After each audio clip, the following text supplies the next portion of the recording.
సినీ తారలు కూడా సాధారణ మనుషులే. తెరపై మనకు కనిపించే మెరుపులు, నవ్వులు, అందాల వెనుక వారి వ్యక్తిగత జీవితాల్లో ఎన్నో బాధలు, ఒత్తిళ్లు, విషాదాలు దాగి ఉంటాయి. ప్రేక్షకుల ముందు ఎప్పుడూ నవ్వుతూ కనిపించే నటీనటులు నిజ జీవితంలో మాత్రం తీవ్రమైన మానసిక పోరాటాలు ఎదుర్కొంటూ ఉంటారు. అలాంటి హృదయ విదారక కథల్లో ఒకటి తెలుగు సినీ నటి ప్రత్యూష జీవితం. కెరీర్ పీక్లో ఉన్న సమయంలోనే ప్రేమ వ్యవహారం కారణంగా ఆమె జీవితానికి తెరపడింది. ఈ విషాద ఘటన జరిగి 2 దశాబ్దాలు దాటిన తరువాత ఇప్పుడు మళ్లీ ఈ కేసు దేశవ్యాప్తంగా చర్చనీయాంశమైంది. కారణం, ఈ కేసులో తాజాగా సుప్రీంకోర్టు తుది తీర్పు ఇవ్వడమే. ప్రత్యూష కేసులో ప్రధాన నిందితుడు అయిన గుడిపల్లి సిద్ధార్థరెడ్డి హైకోర్టు విధించిన శిక్షను సవాల్ చేస్తూ సుప్రీంకోర్టును ఆశ్రయించాడు. అయితే సుప్రీంకోర్టు అతని పిటిషన్ను కొట్టివేస్తూ 4 వారాల్లో లొంగిపోవాలని ఆదేశాలు కూడా జారీ చేసింది. ఈ తీర్పుతో దాదాపు 23 ఏళ్లుగా న్యాయపరంగా నడుస్తున్న ఈ కేసుకు ఒక విధంగా ముగింపు పలికినట్లయింది. కానీ ప్రత్యూష కుటుంబానికి, అభిమానులకు మాత్రం ఈ గాయం ఇప్పటికీ మానలేదనే చెప్పాలి. ప్రత్యూష సొంత ఊరు తెలంగాణలోని భువనగిరి. కుటుంబంతో కలిసి హైదరాబాద్లో నివసించేది. చిన్నప్పటి నుంచే హీరోయిన్ కావాలని పెద్ద కలలు కన్న అమ్మాయి ఆమె. చదువుతో పాటు సినిమాలపై ఆసక్తి పెంచుకుంటూ అవకాశాల కోసం ప్రయత్నాలు చేసింది. ఇంటర్ పూర్తయ్యాక ప్రత్యూష సినిమాల్లోకి అడుగుపెట్టింది. అదే సమయంలో సిద్ధార్థ్ ఇంజనీరింగ్ చదవటానికి కాలేజీలోకి చేరాడు. ప్రత్యూషకు మొదటి పెద్ద బ్రేక్ మిస్ లవ్లీ స్మైల్ పోటీలో విజయం సాధించడం ద్వారా వచ్చింది. ఆ విజయం ఆమె కెరీర్కు టర్నింగ్ పాయింట్ అయింది. 1998లో రాయుడు సినిమాతో హీరోయిన్గా తెరంగేట్రం చేసింది. ఆ సినిమా విడుదలైన తర్వాత ఆమెకు వరుసగా అవకాశాలు వచ్చి పడ్డాయి. అతి తక్కువ సమయంలోనే ప్రత్యూష మంచి గుర్తింపు తెచ్చుకుంది. శ్రీరాములయ్య, సముద్రం, స్నేహం అంటే ఇదేరా, కలుసుకోవాలని వంటి సినిమాల్లో నటిస్తూ ప్రేక్షకుల్ని ఆకట్టుకుంది. కేవలం 4 ఏళ్ల కెరీర్లోనే తెలుగు, తమిళ్ భాషల్లో కలిపి 12 సినిమాల్లో హీరోయిన్గా నటించడం అంటే అది చిన్న విషయం కాదు. ఆ రోజుల్లో ప్రత్యూషను పరిశ్రమలో ఒక ఫ్యూచర్ స్టార్గా చూశారు. భవిష్యత్తులో పెద్ద స్టార్ అవుతుందని చాలా మంది నమ్మకం పెట్టుకున్నారు. కానీ ఆమె వ్యక్తిగత జీవితం అంత సుఖంగా సాగలేదు. సినిమాల్లోకి వచ్చిన తర్వాత కూడా సిద్ధార్థతో అనుబంధాన్ని కొనసాగించింది. కొంతకాలం వరకు ఇద్దరి మధ్య బాగానే ఉన్నా క్రమంగా విభేదాలు తలెత్తాయి. ప్రేమలో అనుమానాలు, గొడవలు, మానసిక ఒత్తిళ్లు పెరిగాయి.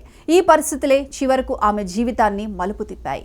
2002 ఫిబ్రవరి 23న సాయంత్రం హైదరాబాద్లోని ఓ బ్యూటీ పార్లర్లో ప్రత్యూష, సిద్ధార్థరెడ్డి కలిశారు.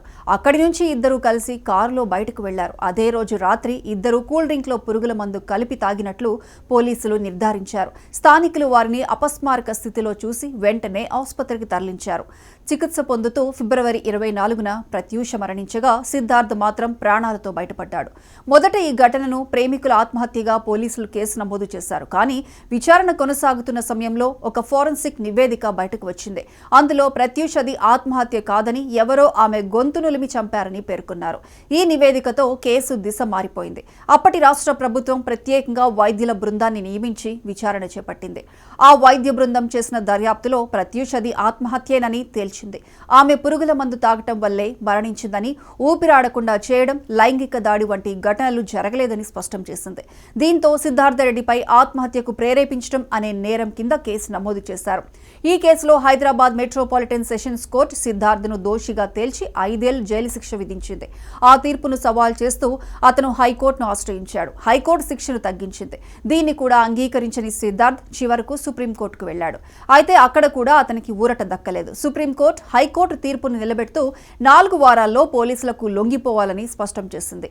ఈ తీర్పుతో న్యాయపరంగా కేసు ముగిసినట్లే అయినా ప్రత్యూషకు న్యాయం జరిగిందా అనే ప్రశ్న మాత్రం ఇంకా మిగిలే ఉంది. ఎందుకంటే ఆమె మరణం వెనుక అసలు కారణాలేమిటి, ఆమె ఎదుర్కొన్న మానసిక ఒత్తిళ్లు ఎంతవరకు ఉన్నాయి అనే విషయాలు ఇప్పటికీ పూర్తిగా బయటకు రాలేదు.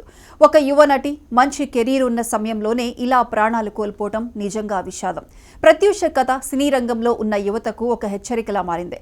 సినిమా పరిశ్రమలో మెరుపులు ఉన్నప్పటికీ అంతర్లీనంగా తీవ్రమైన ఒత్తిళ్లు, సంబంధాల సమస్యలు, మానసిక వేదనలు కూడా ఉంటాయని ఈ ఘటన గుర్తు చేస్తుంది. ప్రేమ, కెరీర్, కుటుంబం మధ్య సమతుల్యం కోల్పోతే జీవితాలు ఎలా నాశనం అవుతాయో ప్రత్యూష కథ స్పష్టంగా చూపిస్తుంది. ఇప్పటికీ ఆమె అభిమానులు ఆమెను గుర్తు చేసుకుంటూ బాధపడుతుంటారు. తక్కువ కాలంలోనే ప్రేక్షకుల మనసుల్లో స్థానం సంపాదించుకున్న ఈ నటి మరింత కాలం బతికి ఉంటే తెలుగు సినీ చరిత్రలో ఒక పెద్ద స్టార్గా నిలిచేది. కానీ విధి వేరేలా రాసింది. ప్రత్యూష జీవితం, మరణం రెండూ కూడా తెలుగు సినిమా చరిత్రలో ఒక విషాద అధ్యాయంగా మిగిలిపోయాయి.